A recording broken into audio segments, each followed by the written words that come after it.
राजू प्रजापति, पढ़ते समय महिला मित्र की फोन मैसेज आने लगते हैं, मना भी नहीं कर पाता हूं पर स्टडी में बुरा लगता है, पर बाद में बुरा लगता है, क्या करूं, बीपीएससी का स्टूडेंट हूं। राजू, ये भी बहुत ही कॉमन है, ये भी बहुत कॉमन है। क्यों कॉमन है? क्योंकि जिस उम्र में आप इस समय पढ़ाई कर रहे हैं उस समय आपके हार्मोन्स आपको ऑपोजिट सेक्स के प्रति आकर्षित करने का कार्य कर रहे हैं। अब ऐसी स्थिति में ये तो होना ही है, यथार्थ चीज है, और ये सब विद्यार्थियों के साथ होता है। आप विद्यार्थी जीवन में अगर हैं तो आपका ध्यान भटकता ही है, मतलब इसमें कोई किसी को बचा नहीं पाया। समाधान क्या हो सकता है? समाधान ये हो सकता है कि आप अपने महिला मित्र को जो चाहे आपको इतना पसंद ना करती हो लेकिन आपकी पसंद करने की वजह से चिपक गई हो, क्योंकि ऐसा थोड़ी कि उनको और ऑप्शंस नहीं मिल रहे या फिर आपके कुछ मतलब बहुत सारे हीरे जवाहरात दिख रहे हैं उनको, आपने भी समय देकर के उनको इस लायक बनाया कि वो आपके साथ संवाद करें। ऐसी स्थिति में उन्हें आप कन्विंस करिए कि जब मैं पढ़ रहा होता हूं तब मैं रिप्लाई नहीं कर पाता हूं।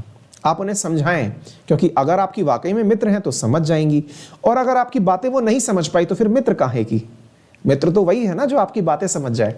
अगर मान लीजिए कि आपके कहने के बाद भी वो आपको पढ़ाई में डिस्टर्ब कर रही हैं तो निश्चित ही मेरा मानना होगा कि वो आपकी मित्र नहीं है ना?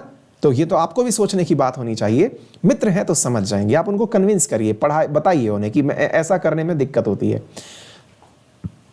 अच्छा, बच्चे जो हैं अब अपनी पर्सनल प्रॉब्लम भी जो है वो अब शेयर कर रहे हैं। चलिए, बहुत अच्छी बात है। नईम हसन लिखते हैं, सर मैं अपनी गर्लफ्रेंड से परेशान हूं बट मैं भी चाहता हूं लेकिन पढ़ाई बहुत कम हो पाती है इस चक्कर में। ठीक है साहब, यानी कि इस उम्र में आप लोगों का जो है वो गर्लफ्रेंड की तरफ जो आकर्षण है ये बढ़ना कॉमन बात है, ये मतलब कोई पाप वाली बात तो नहीं है। आप जिस चीज को लेकर डिप्रेस हैं या नर्वस हैं कि कोई आपको छोड़ के चली गई या फिर किसी और के साथ चली गई, ये जो इस एज में होने वाले फैक्टर्स हैं, इससे बेहतर है जो एक फिल्म आई थी आदर्श, वो कौन सी फिल्म थी राजकुमार राव की, मुझसे शादी करोगी ना? नहीं, भूल गया यार। एक फिल्म है राजकुमार राव की,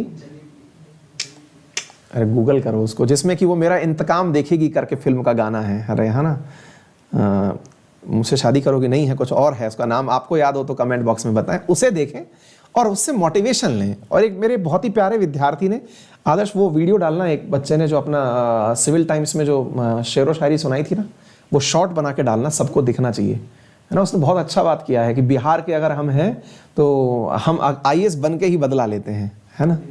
शादी में जरूर आना करके फिल्म है ना, तो शादी में जरूर आना, हाँ विद्यार्थियों ने भी कमेंट बॉक्स में लिख दिया है। तो वो चीज़ें देखिए, उससे अपोजिट मोटिवेशन लीजिए ना आप, मतलब उस तरह से चीज़ों की प्रेरणा लीजिए, क्या ही लोड है मतलब। पंकज यादव लिखते हैं, माय आइडियल अंकित सर, हर रिश्ते में मिलावट देखी, कच्चे रंगों की सजावट देखी, लेकिन सालों साल देखा है माँ के चेहरे पर कभी थकावट, ना ममता में कभी कमी देखी। बिल्कुल सही कह रहे हैं पंकज जी।